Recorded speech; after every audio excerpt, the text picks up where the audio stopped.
Testing 1 2 3, testing 1 2 3. Can you hear me? Give me a yes if you can hear me. I'm going to tell you guys something about this pandemic, something that you may not know about this pandemic. A lot of money was made during the pandemic. A lot of y'all think that money was lost, but actually this recession was unlike any other recession in American history. I'm about to break that down for you. I'm going to explain to you where the money resides, who made money, and who lost money as we get started. So buckle up your seatbelt, get comfortable, hit the thumbs up button. We're going to get started on the Black Financial Channel right now.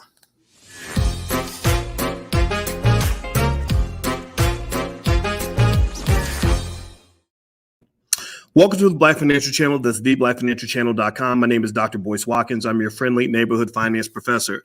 I am also broadcasting on drboycetv.com, the home for intelligent Black people. So just in case you don't want to know, in case you don't know this already, if you're not trying to be intelligent, if you're not trying to be productive, if you ain't trying to build, go ahead and say something. Just go ahead and say something so I can block you out of here and send you home, because we don't let crying babies are not welcome in the house of progress. This is the house of progress. We are B1 up in here. B1 means that we are Black first. Black first means that we put our community at the top of our priority list. We will solve our problems by any means necessary. B1 also means that we understand that we can be number one on the planet when it comes to wealth building and wealth creation within the next 50 years. B1 also means we understand that we must be one to be successful. And why is the B1 philosophy more important than ever? It's more important than ever because you guys may not know this, but there are studies that show that America is more divided now than it's been in its entire history. That America is more divided now than it was during the Civil War. Did y'all know that? Give me a yes in the chat if y'all know that. America is more divided now than it's ever been in its entire existence. And so y'all know, like my boy Tavis Smiley said, when America gets a cold, Black people get pneumonia. So if America is divided, y'all know Black people all over the place. Y'all know we got enemies, both foreign and domestic. And I'm going to just tell you, this train of progress is moving forward. And if you come up in here and you say something crazy, go ahead and do that. Reveal yourself so that we can make sure that all the little crying babies get blocked. So the first baby, let's go and clean out the class a little bit so we can get out of here. So the Breezy Way makes an inaccurate statement. Your wife views you as a beta male, baby. Do you see me as a beta male? Or am I? Or do you think that me being the only Black man on earth to get a PhD in finance in 2001, does that make me a beta male? Does being a millionaire, does that make me a beta male? Does going out and going to cities all around the world and changing the world, teaching 1 million Black people how to buy their first share of stock, does that make me a beta male? Employing Black people, does that make me a beta male? Am I beta? Am I beta? Because it just hurts my feelings. Well, I want y'all to say goodbye to the Breezy Way. Everybody say goodbye to the Breezy Way, because the grown-ups are learning. So you got to get up out of here. So good luck to the Breezy Way. I hope you have a nice life, because you are banned for life. Like I told y'all straight up, we do not want the crying babies in the room. So everybody say goodbye to the crying baby, because we're about to get serious up in here. All right. Now, with that said, let's go ahead and get started on the topic of today. The topic of today has to do with the massive wealth transfer that occurred during the pandemic. A lot of you may or may not know, but there was a lot of money that was made during this pandemic. There was a lot of money that was lost during the pandemic. One of the things about this pandemic that's really important to understand is that the way this economy moves, you can think of it like a big bathtub full of water. Think of the water as money, liquidity, right? Liquidity, that's why they call money liquidity. So there's a big bathtub full of water, and imagine an earthquake shaking the bathtub, right? So the water is splashing everywhere. The water is going from side to side. It's going up and down. It's going to the top of the pool, to the bottom of the pool, right? It's going all over the place. That's kind of what happens during this sort of economic turmoil. That's what the pandemic did. It shifted the water all over the place. Now, it doesn't mean that the water all went out of the tub. Or what it means is that the water, some of the water, the majority of the water is still in the tub. It's just in a different place in the tub, right? It just moved to different sections of the tub. Some areas got more than enough water. Some areas got less than enough water. And that's just what it is. So with this recession, what I found, and I was reading this on the Wall Street Journal this morning. I read on the Wall Street Journal that there was a massive wealth transfer during the recession, and it wasn't just what you think. A lot of you have been led to believe that the pandemic led to an increase in various wealth gaps, that the rich got richer, the poor got poorer. That's not completely true, and I'm going to explain why. I'm going to give you data on that. Or that, white people all made a bunch of money, black people didn't get nothing. That's not true either. In fact, I'm going to prove it right now with you, right now in the chat. How many of you made more money during 2020 than you've ever made in your life? How many of you, maybe because you started investing for the first time in the stock market, made more money, like literally had your lives changed by the amount of money you were making relative to what you were making before? How many of you, because we were talking about this the whole time, I was with you every single day, several times a day, before the pandemic, during the pandemic, after the pandemic, how many of you made more money than you ever done, right? I see Jessica's in here. I see Havila, Tamala Israel says it. Steven says that. Sean MacArthur, B1 to you too. Yeah, a lot of you made more money than ever, right? So, but how's that possible? I mean, how's that possible? How's that possible? I mean, being black means you're supposed to be poor, right? You're supposed to be in a struggle. You ain't supposed to be doing well. What's wrong with you, uppity Negro? And you ain't starving. You ain't homeless. What's wrong? You think you better than us? You acting white. You acting you got money in your bank account. Why you acting white? Kid, you probably got kids that speak proper grammar and make good grades in school. Why you acting white? Right? That's what you're getting, right? You get people that think that blackness means you're supposed to struggle, and they're just fundamentally wrong. And because effectively what is going on, and I can explain to you, again, my PhD's in finance, right? That's why I laugh when people tell me I don't know what I'm talking about. My dissertation can be read. It's right there on the internet, you big dummy. You can go find it and read it if you don't believe my PhD's real. Been teaching college students for 27 years. People who say stuff like that, not even worth the time of a debate. But the thing I can tell you is that there is a reason why you're not struggling like the rest of your friends. The reason you're not struggling like the rest of your friends is not because you were rich or born with a silver spoon in your mouth, or your daddy or mommy left you a trust fund. The reason that you're doing better than ever is because you're acting like rich people. You're doing what rich people do. Most rich people in America have money in the stock market. Most rich people in America have money in the stock market. So when I show you that chart, there was a chart that I put up on the screen earlier. I got to go see if I can find it, where basically they showed that the richest 20% of Americans made more money than everybody else. That is that honest to God inequality that does exist in America. There's no lying about that, right? We know America has an inequality issue. It's getting worse. It's a big problem. But the thing about it is that there's no sort of like whites only sign on the stock market, or there's no sign on the market that says that if you're rich, you're allowed to make money from owning stocks. You if you're poor, you can't do it. You're not allowed.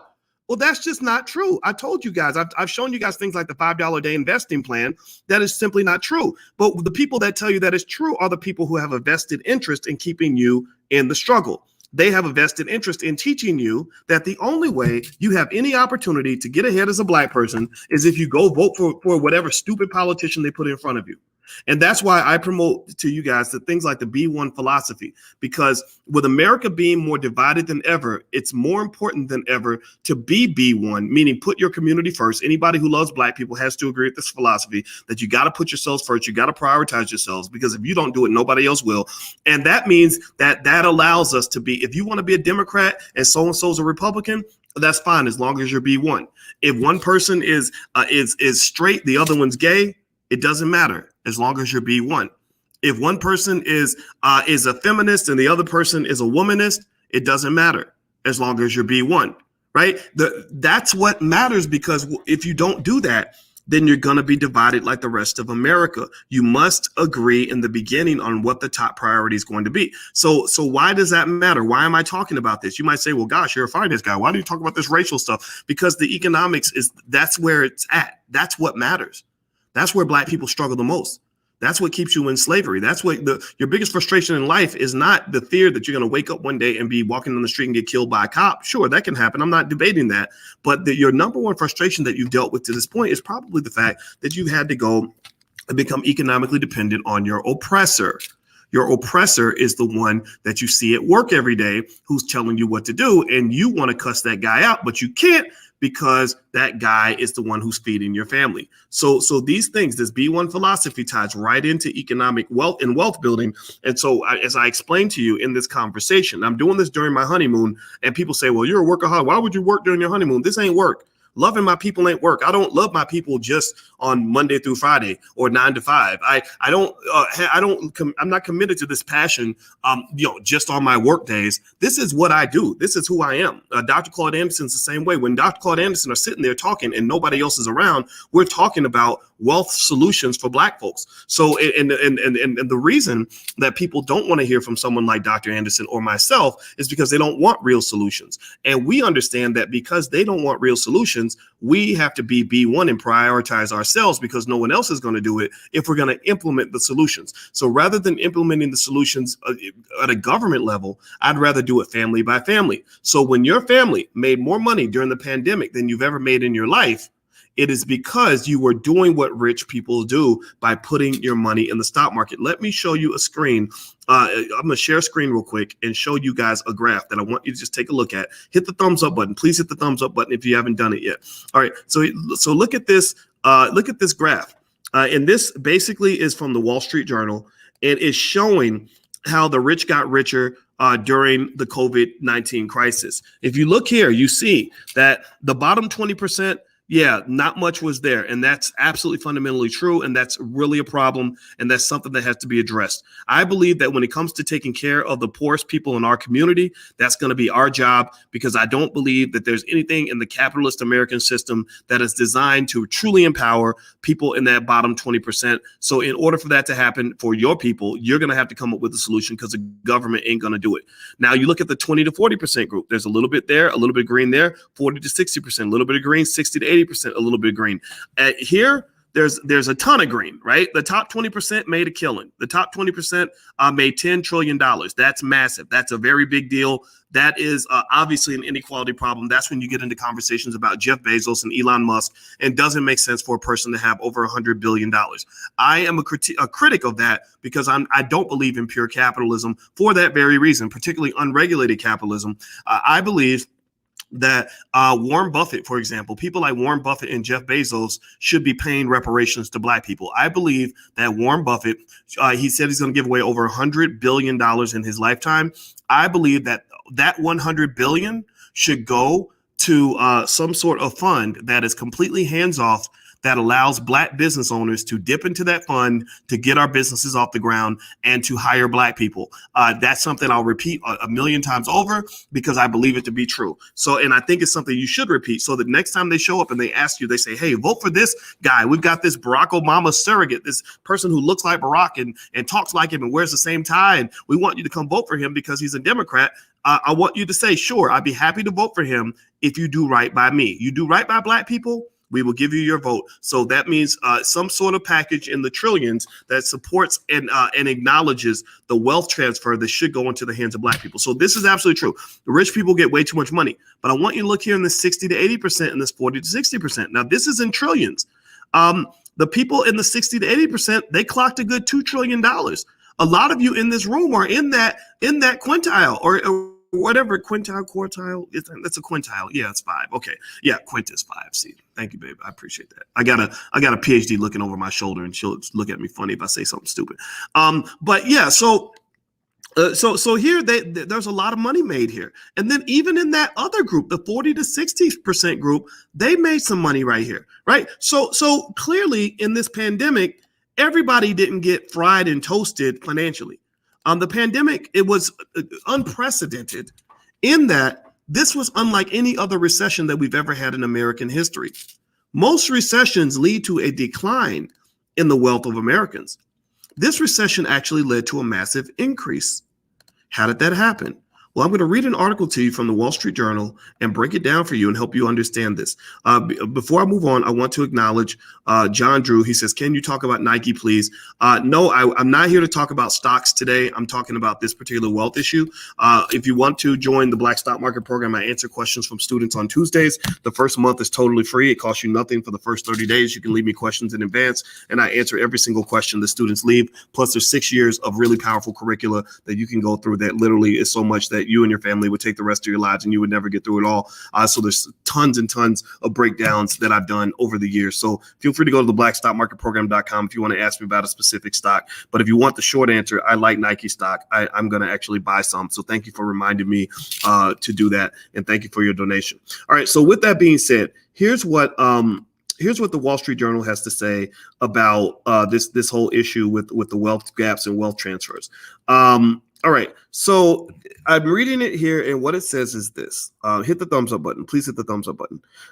Give me 1 second, guys. I'm trying to pull my phone up. Give me a yes in the chat if you can still hear me, okay?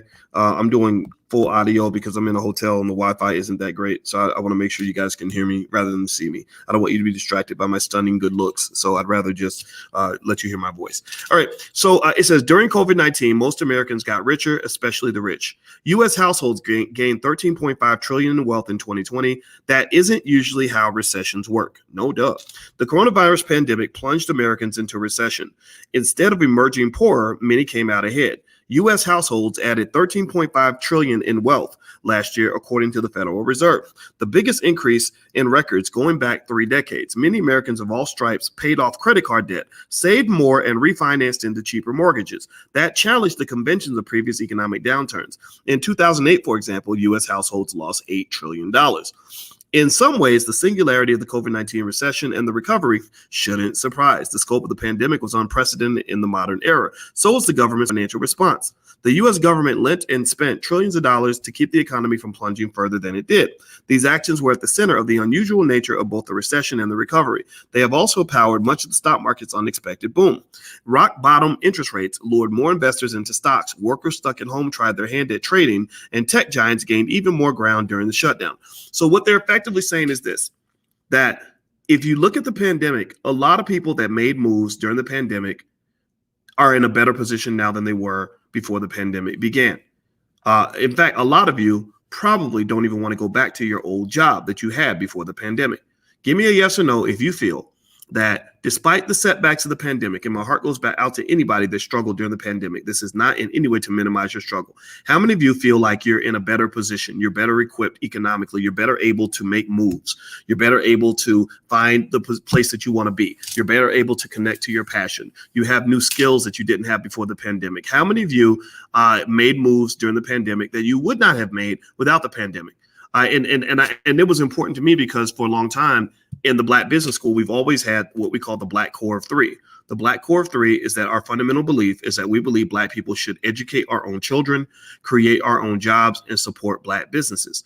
Well, during the pandemic, you were forced to educate your own children. So that allowed people to actually connect with their kids and start becoming the primary educators for their kids. A lot of you got your kids reading books like Powernomics, whereas before you were too busy serving Massa and serving his systems and his organizations and his corporations to take the time to build your own. You were too busy sending your kids to these other schools and supporting those schools and their mission than we were supporting Black schools. That's why, for example, Alicia and I, we have a foundation, the Dr. Boyce Watkins and Dr. Alicia Watkins Foundation, where we only support independent Black-owned schools that are owned by Black people. We've made donations to a few different schools, Freedom Home Academy International, the Brother School, King Randall School down in Georgia, and we're going to give more money to more schools as time goes on because we only want to support schools that are going to teach Black people how to be Black. I don't really care much for schools that are going to teach Black people how to be white people with brown skin. It doesn't mean I think that form of education has no value. It doesn't mean I'm making fun of you if you send your child to a public school. Our kids go to, our kids have gone to public school. It's totally fine. It doesn't mean I'm making fun of you if you send your child to a university. What I'm saying to you is that the reason that you have so many misguided Black people is because those Black people were not trained on how to be Black. Being Black means supporting the Black community. It means bringing your resources to your community. It means wanting to be closer to your people as opposed to further away, right? And so ultimately, at the end of the day, the pandemic actually helped us to achieve that greater awareness with the Black Business School on how we can get that done. Do you follow what I'm saying? And also, I want to make sure people know this. I know a lot of people, a lot of people have been talking about what we've been doing over here. And for those that really want to know what's going on in the Black Business School, I encourage you to go give it a free try. Just go try for free. We have experts that will talk to you right now. theblackbusinessschool.com. I'll put the URL on the screen. You can get started totally free. Totally free. We give you more free stuff than any university you've ever attended gave you, even though you might have paid them $100,000. You can get started with us for free. So go there, sign up, and do the free stuff. And also, pretty soon, I'm going to actually do a book club. And I'm actually going to, one of the first things I'm going to do with the Dr. Boyce Book Club is we're going to break down Powernomics. We're going to meet weekly, and it'll be totally free. So make sure you sign up so you can get into this free class where basically I'm going to break down Powernomics like chapter by chapter. And every week, every Sunday or so, we're going to get together and talk about it. So anyway, with that said, here's what else it says. It says the stock market in turn became the driver of the household wealth gain, accounting for nearly half of the total increase. That has produced a lopsided distribution of the wealth gains, since well-off households are more likely to own stocks. More than 70% of the increase in household wealth went to the top 20% of income earners. About a third went to the top 1%. That's a problem. I acknowledge that that's an issue that we have to address in America. The gains were more evenly concentrated at the top when Americans were grouped by wealth instead of income.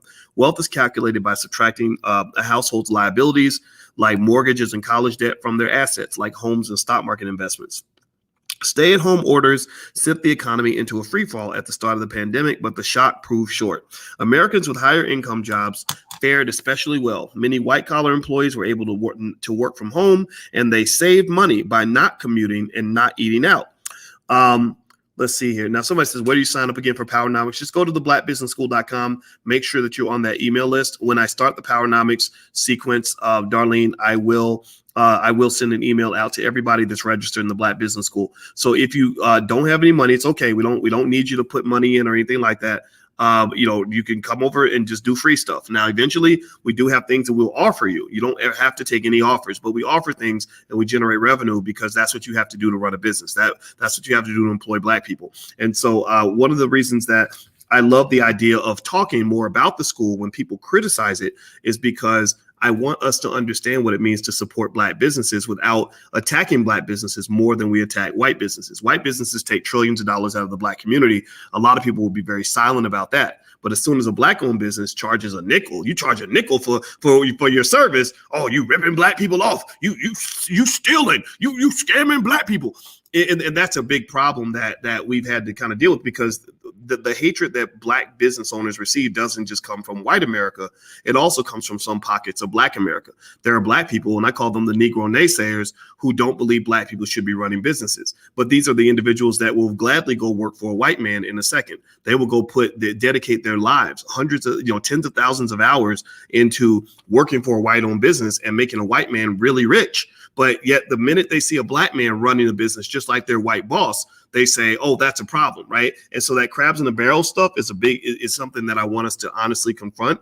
And I want to kind of make sure that we understand that this is part of the reason why Black businesses can't really grow, is because you have people that will attack a Black business. Like, pay attention, go look on the internet, look at how many people there are who will make it their life mission, Black people who will make it their life mission to attack Black businesses, but have nothing to say about white-owned companies. They have nothing to say about, that white-owned company that they work for, that they've been giving literally hundreds of thousands of dollars in wealth to, family wealth, by giving them their labor, right? Your labor is one of your greatest sources of wealth, right? So ultimately, at the end of the day, as Black people, we have to really kind of challenge that mindset and help our people understand that there's nothing wrong with having a product and a service that you offer that has a fee attached to it, as long as both parties agree that it's worth it. My PhD is in finance. It's very real. My students at Syracuse University paid $72,000 a year to go to that school, right? So if I charge, $299 for a class or whatever, it's not a scam. It's not cheating. It's not lying. It's saying I spent 15 years training on this stuff, and I've been teaching for 27 years. And I'm simply saying, like, hey, my time has some value, just the same way it would be if you go to work at Walmart or whatever.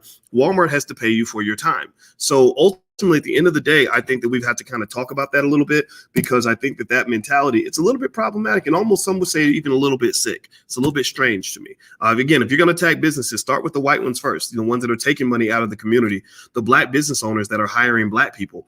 Those are the ones who are actually giving us an opportunity to do something different, something better. So shout out to the black business owners. If you have a black-owned business, mention it in the chat. Say the name of your business, put the URL in there so that other people will see it, and I'll try to put some of your URLs on the screen so that you can actually maybe get some support for your company. All right, so hit the thumbs up button. Please hit the thumbs up button. So we're talking about where the money went during the pandemic. What happened during this this whole economic downturn in terms of, where the money resides, who made money, who lost money. And I showed you guys on that chart earlier that basically the average American actually had an increase in wealth during the pandemic. Now, this makes me wonder about things like inflation. It makes me wonder, part of the reason the wealth went up is because unemployment benefits were really good. The government borrowed a ton of money and they spent all that money. They really went into emergency mode to help the economy out. I think that's a good thing. Here's your problem. Your government is now deeper in debt than it's ever been. At some point in the future, the American government will default on its debt. When the American government defaults on its debt, that's going to be a big problem. That's going to literally crater the entire global economy because they can't sustain that amount of debt. Now, what would be an obvious solution? The obvious solution would be to go to the Jeff Bezoses and the Elon Musks and say, look, bro, you're making a ton of money. We're going to tax the hell out of you. You're going to still be fine. You're going to still have $100 billion in wealth, which is more than enough money for anybody, right? But we're going to take like 80 billion off the top because the government needs a bailout and rich people should be the ones paying for that.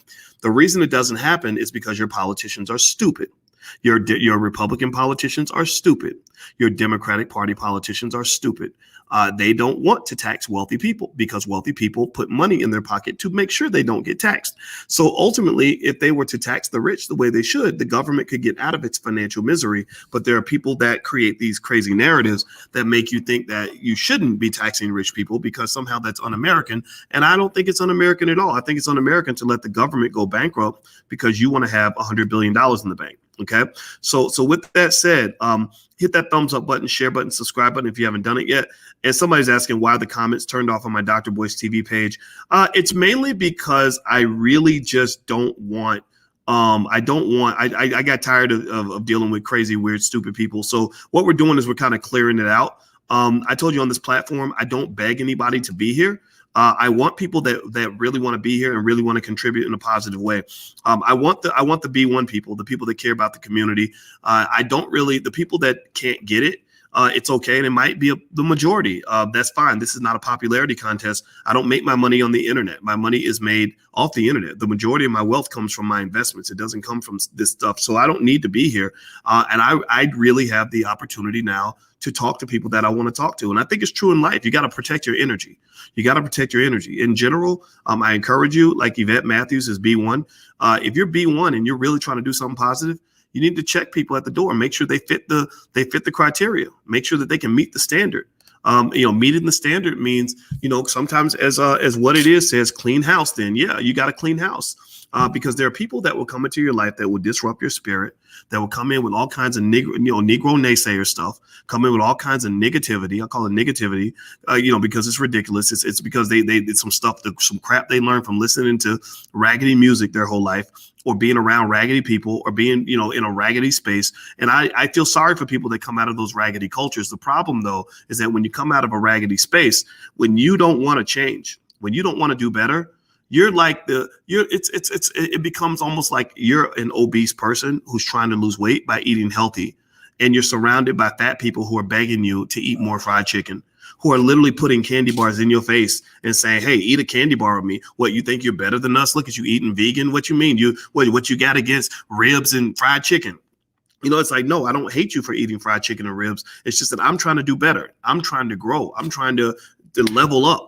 And you're not helping me level up because you're weighing me down. So I encourage you to take stock of the people that are weighing you down, and you don't have to dismiss them. I mean, you can forgive them for they know not what they do. But at the same time, you can't have those people in your ear all the time, because they're going to make every impossible dream you have, they make it more impossible. You're already trying to do the impossible, which is to elevate yourself as a black person in a country that is where everything's stacked against you to begin with. And it doesn't make it any easier when you have somebody in your space, in your face, in your ear every day, constantly telling you why it's not going to work, why you can't do it, why you're not smart enough, why something's wrong with you. Wow, since you started making more money, since you leveled up, you done changed. And I'm like, yeah, of course I've changed. That's why my life leveled up. I've evolved. Yeah, you should be changing too. Well, no, you ain't the same. Well, I'm not supposed to be the same. That's what leveling up means. That's what evolution means. If you are still the same, then you haven't evolved. So when somebody tells you that you changed now that you started listening to all this B1 stuff and you up here talking this pro-black stuff, you up here talking about this wealth stuff or whatever, you ain't the same. You should say, yeah, I'm not the same. Congratulate me. So hit the thumbs up button. Please hit the thumbs up, share, subscribe button. Subscribe to the blackfinancialchannel.com, by the way, if you're not there. Also, allblackeconomics.com. You can get a free e-copy of my book, It Takes a Village to Raise the Bar. The book is totally free to the community. Anybody that wants to read it, you can go to allblackeconomics.com, pick it up, and you can get a lot of free stuff from the Black Business School. All right, so here's more to this article about where the wealth went during this recession. It says many low-income workers came out ahead. By October 2020, for example, household checking account balances of the bottom 20% of income earners had risen roughly 50% from the year before, according to the JP Morgan Chase Institute. Did y'all hear that? That this is not just about a power play for rich people. Rich people were not the only ones who benefited during the pandemic. They said the bottom 25% of Americans in terms of wealth also saw their incomes or their checking account balances go up. Well, that's interesting. That's pretty cool. I approve this message. Right. And so, this narrative that only rich people won during the pandemic is just not being supported by the data. Right. And so it doesn't mean rich people didn't win more than poor people. They certainly did. They won more than everybody. But it says literally the bottom 5% of income earners saw their checking account balances rise by 50% from the year before. They also said, now here's one thing that's interesting. This is something you got to think about. They said many low-wage jobs are still gone. As of April 2021, jobs paying more than $60,000 had grown by about 2% compared with January 2020 levels, according to the Opportunity Insights, a research-based group at Harvard University. Jobs paying less than $27,000 had fallen nearly 24%. Now, this was my critique of the response to the pandemic from the very beginning. I noticed in the very beginning of the pandemic that and tell me if you noticed this too, that when you went out to go buy stuff, you couldn't go to your local businesses anymore. All the local businesses were shut down. They all, had regulations saying that they couldn't, be open during the pandemic or whatever. But the big corporations were wide open. Costco, remember that, babe? Costco was wide open. What was it? Home Depot was wide open. Walmart was wide open. Target was wide open.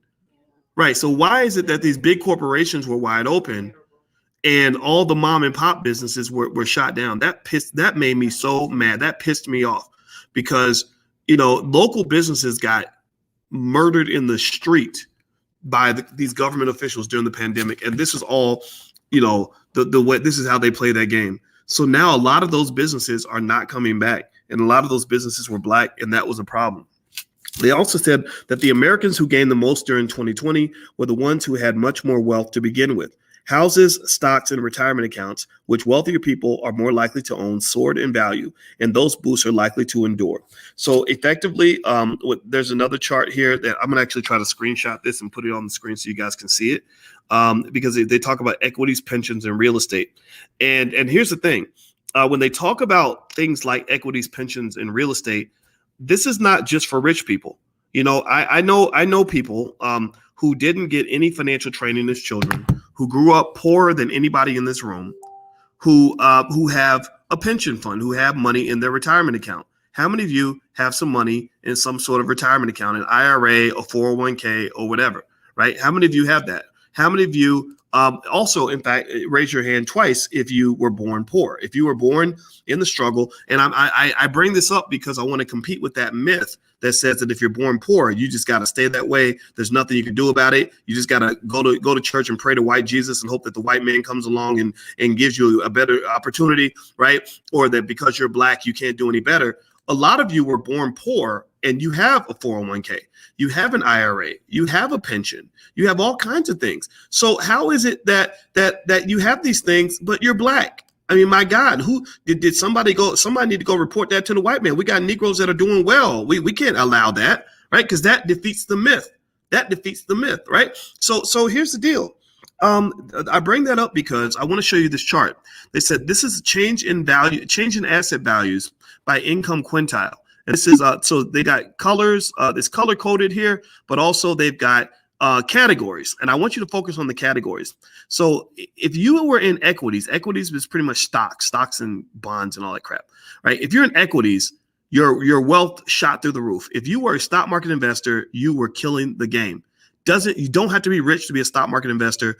I've told you guys 1,000 times how you can become an investor in literally 30 seconds. Just download an app and just take the money you might have spent on fast food and put a little bit of that into stocks and do it consistently, right? So stocks killed it. Pensions killed it. Real estate killed it. This is the hottest real estate market that any of my real estate agent friends have ever seen, right? So ownership of these assets put you in a position where when wealth rose, you rose with it, right? And that's why teaching your children ownership at an early age is incredibly important. It's incredibly important because when you teach your kids ownership, then what you're doing is you're positioning them so that when it starts raining money, their bucket is already out. When the wealth of property owners starts to grow, they are already a property owner. When the wealth of equity holders starts to grow, they're already an equity holder. You see, that's getting on the freeway, the economic freeway, and they're flying down the road. And a lot of people, rather than taking the time to understand this, would rather sit back and just be mad at you because you made a different decision than they made. And that baffles me. That all I can really reduce it to is brainwashing. My wife is an expert on the subconscious mind, by the way, and we talk consistently about the different ways your subconscious mind is programmed. By the way, in fact, actually, we talked about it this morning. She just did like a 30-hour lecture series on the subconscious mind, and she said that subconscious mind is controlled by three things: trauma, repetition, and what was the last thing? Symbols. Trauma, repetition, and symbols. And I'm gonna come back to this point because this explains how those politicians control you and how they control you through media. Trauma. Give me a yes or no. Do black people have more trauma than everybody else? Are we traumatized more when people in the hood are getting shot and kids are scared to like walk to school that morning because they might get shot on the way to class? Or, you're 17 years old, about to finish high school, and you got 5 friends that have been murdered, or your daddy left you when you were 5 and you didn't, and you were sad because your daddy was gone, or maybe, cousin Pookie died, because they were eating like really unhealthy food and, thought that Jesus just killed them or whatever, but it really was actually the food, right? So we have an overabundance of trauma. Second category, what's the second category? Repetition. You ever hear songs like some of these hip hop songs where they literally repeat to you lyrics and content that repeatedly tells your subconscious mind that if you're a black man, you need to do everything possible to totally ruin your life. You're supposed to go out and have sex with as many women as possible so you can catch all the diseases that are in the book and then create as many babies, mamas as you possibly can. So you'll definitely go broke. And then you're supposed to go take all your money and go to Jake the jeweler and give it all away to white people. And then you're also supposed to go out and kill another black person, kill as many black people as possible, but yet still simultaneously engage in the weirdly hypocritical act of being outraged over police shootings, but you don't give a shit, obviously, because you were cheering and dancing to the idea of a black man being shot by another black man, and then also disrespecting your women as much as possible. Oh, let's not forget the really wonderful, courageous act of being high and drunk as much as you can possibly be, right? So you're a drug addict by the age of 20 and you're ignorant, you're glorifying ignorance, and you have no money. So you've done everything in your power to destroy your life and get yourself incarcerated. And then you think that it all happened just because you're black. No, this is the subconscious mind.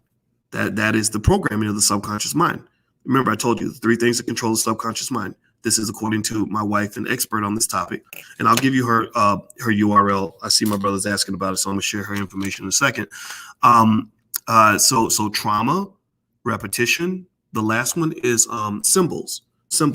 Now give me a yes or no. How many of you have noticed how much symbolism they feed you when politicians are trying to control your vote. How many of you have noticed how they will feed you symbolism over substance every single day of the week and twice on Sundays? They give you the Juneteenth holiday. A lot of people felt like that was symbolism. There's so many other putting Black Lives Matter signs, in every corporate office that still won't hire Black people and still won't invest in the Black community. That's symbolism, right? Well, why? They're controlling your subconscious mind.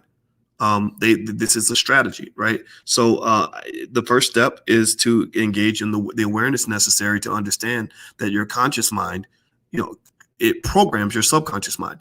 So I think of my conscious mind as a programmer, and it's programming Boyce to be what I believe Boyce needs to be. So I use those things. I address the trauma. I use repetition, and I use symbolism to program the subconscious mind to tell myself who I want to be. Right. And that when you talk about consciousness, that when I think about the conscious mind, I think about that word that's used all the time, but people don't really know what it means. They talk about conscious. I'm conscious. I'm part of the conscious community. Well, y'all know how it is, right? In the conscious community, you got a diverse group of people. You got some people that are just killing the game, that are on top of everything, very conscious, very intelligent. You got the Nation of Islam. You got the Moorish community. You've got the Hebrew Israelites. You got others that are building at a level that Black people won't reach for another 50 years.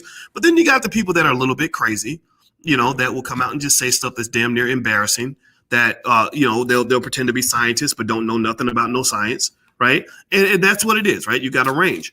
But I think that word conscience, I think that word, like I'm a conscious person, is a very deep word. Economically speaking, economic consciousness means, for example, that I'm completely aware. Consciousness to me is awareness. I'm alert. I'm programming my subconscious mind to make myself and to make my life into what I want it to be.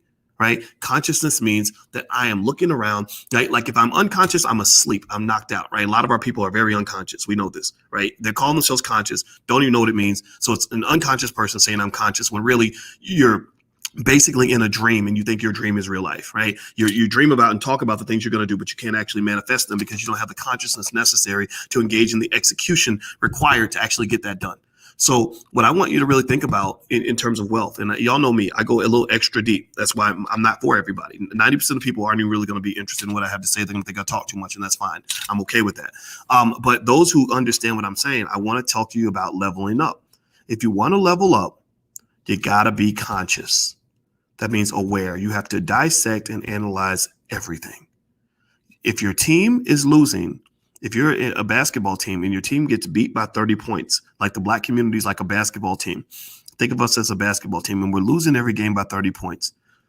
If you continue to do things based on your habits and your unconscious, commitment to simply doing things in the same old way, just kind of doing whatever somebody else did before you got there, you're just copying what someone else told you to do, then you're going to keep losing. In order for you to win, you must take a moment to become truly conscious of every single thing you do. Your pregame routine, what offense you're running, how you're playing defense, which players you have on your roster, what your front office looks like. You have to think about all those things. That's what consciousness means. And I think that principle applies to everything in life. So the people that were able to make money during this pandemic were part of the conscious economic community. And it ain't just black or white. This is just people that were conscious, that were sitting there saying, I'm going to consciously take the time and listen to a guy like Dr. Boyce, who gets on my nerves sometimes, but I don't hate him too much. I hope y'all don't hate me entirely, but sometimes I make myself hard to love, and I do that probably on purpose because maybe unconsciously I don't want to have a lot of friends because I'm not trying to say things that are popular and just get along. I'm trying to actually tell you the damn truth. So sometimes I might deliberately, unconsciously do this, but deliberately offend you just to test the relationship, just to see like, okay, tell me, baby, can you really stand the rain? Are you able to deal with me on my worst days and my best? Or do you only like me when I say things that you want to hear? So you consciously made that choice to embrace the knowledge and information you needed to consciously shift your situation so you could get away from the unconscious habits and the trauma and the repetition and the symbolism that led you to be part of whatever chaos you might have been born into.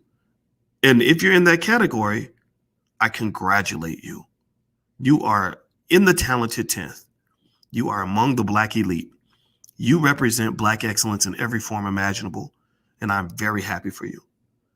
By the way, hit the thumbs up button, share, subscribe button. I'm not going to talk much longer. We're on our honeymoon now, and Alicia and I are going to go and work out for a little bit. But if you're wondering why I'm working on my honeymoon, it's because this isn't work. This is passion and purpose. I haven't had a job in 30 years, so this is actually me doing what I really love. Even when I was at Syracuse, I officially had a job, but I made $115,000 a year to go to work twice a week. That wasn't really that I don't even count that as an actual job. But then again, I wanted to get away from the racism, so I decided to do things on my own. So do me a favor, hit the thumbs up button, share, subscribe button if you haven't done it yet. Coachingwithdralicia.com is Alicia's website. She does couples counseling and stuff like that. I think she might be booked up, but if you want to fill out the intake form, she's damn good at couples relationshipy stuff, because that's what her passion is. And also that's her Instagram. So you can follow her on Instagram at Coaching with Dr. Alicia. So feel free to do that. And AC Campbell says, I can agree with you without hating you. In fact, I appreciate you. Well, I appreciate you too. And I agree. I wish we could get back to the days where people could just have a healthy debate instead of feeling like, like because we disagree, you can't be my friend anymore. I just think that makes me very sad. All right, so let me read more. I'm gonna read more about where the wealth went during this pandemic. It says also, then the Fed slashed interest rates to near zero, launched an array of emergency lending programs, and began large-scale purchases of government debt. Investors piled into stocks, no longer fearing that credit markets would freeze. A handful of tech giants, benefiting from a stay-at-home economy, carried the entire market higher. In the second half of the year, the S&P 500 notched new records on 33 occasions. Rising stock prices accounted for close to 44% of the overall growth in household wealth in 2020. So that says what I said in the beginning, that if you were investing in the stock market, your wealth probably went up. If you were taking maybe 20% of your money and putting it in there, or maybe one of the things I encourage you to do, here's something I'd like for you to give me a yes if you can make a pledge to me. If you trust me, I'd like for you to make a tiny little pledge to me to do something for your children and for your family that is going to change your family for the next generation. Give me it. So here it is. I told this story the other day, and this is very small, but it's huge. I was talking about, I think a parent emailed me and asked me, how do I get my daughter to invest or to appreciate stock market investing? I told them a story about my own daughter. Her name is Nicole. I love her very much. I get to be her bonus dad. She has another dad, and me and her dad work together to make sure Nicole is protected, that she's loved, and that she's raised in the proper way. With that said, Nicole asked me one day to take her to Starbucks because she wanted to get this thing called a pink drink. And basically this pink drink, I wasn't going to buy her any coffee because I don't think kids need to drink coffee. But I took her to Starbucks and I was like, okay, this is a chance for us to talk anyway. So we got in the car, we drove to Starbucks, and we pulled up, and we're in the drive-thru waiting to get this pink drink. And I was explaining stocks to Nicole during that time. And I said, you do understand that we can actually own a piece of Starbucks. She said, no, you can't. We can't buy a Starbucks Starbucks restaurant or something like that. I said, no. You can actually buy stock. I said, do you know what that means? She said, no. I said, well, let me show you. We can actually own Starbucks in 3 minutes. And she said, how? I said, well, let me show you. I'm going to get on my app, and I'm going to pull it up, and you can see the shares of Starbucks. I think they were let's say they were $100 a share. I said, let's buy 5 shares of Starbucks. And we, right there in that moment, we bought 5 shares of Starbucks. And I said, okay, now we're owners in Starbucks. I said, now that means that when Starbucks makes money, we're going to make money. When the company grows, our wealth is going to grow. So our wealth is now tied to Starbucks, right? And that was a very quick way to help her understand stock market investing in a way that she will never, ever forget for the rest of her life, right? So what I would like for you to do is I would like for you to pledge to me, all the parents in the room, give me a yes in the chat if you will take the moment to take your child to any restaurant, McDonald's, Burger King.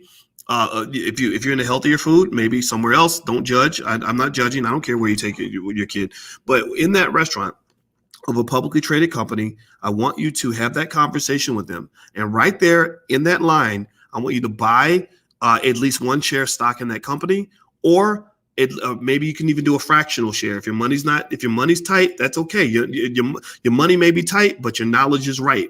So your wealth is in your brain. It's not always in your bank account, right? So don't think that this is something that only rich people can do. If you got it like that, go hard. But if you don't, that's okay. You can buy fractional shares. If you get on the Cash App, for example, you can buy $20 worth of Amazon. Amazon stock trades for $3,000 or whatever. You can buy $20 worth of Amazon. on your Cash App, right? We all know we can afford $20 because, that's what you spend when you go, to Popeyes or whatever, right? Do that, have that conversation with your kids and let them watch you own the share and then impress that in their brain, right? You're programming the kid, right? So what you do is you kind of say, now we own a piece of this company. We are owners in McDonald's now. So now when your child sees that McDonald's is making money or their friends bring up McDonald's, your child will feel a sense of pride. Remember, this is all emotional. Again, this is all about programming that subconscious mind. Remember, I told you that what Alicia taught me today about how the subconscious mind is programmed through either trauma, repetition, or symbolism. Well, you're giving them that repetition. You're having these conversations regularly. And then what's going to happen is you're going to watch your kid just from that one little act and talking about what you just did. Your child is probably not going to want to grow up and do what all his friends are doing. They're going to see other ways to make money. And Lord knows if something crazy happens, like the stock just shoots through the roof and they see how much money was made without doing any work, they're going to say, wait, you mean I can make money without working?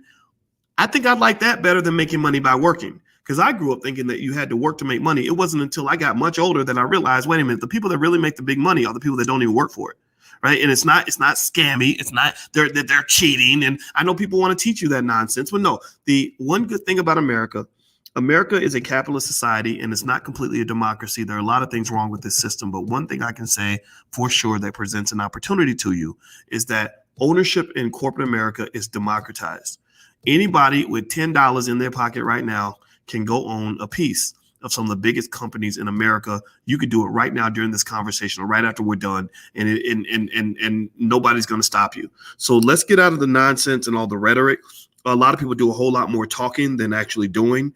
I'm not interested in the talkers. I want to be around the doers.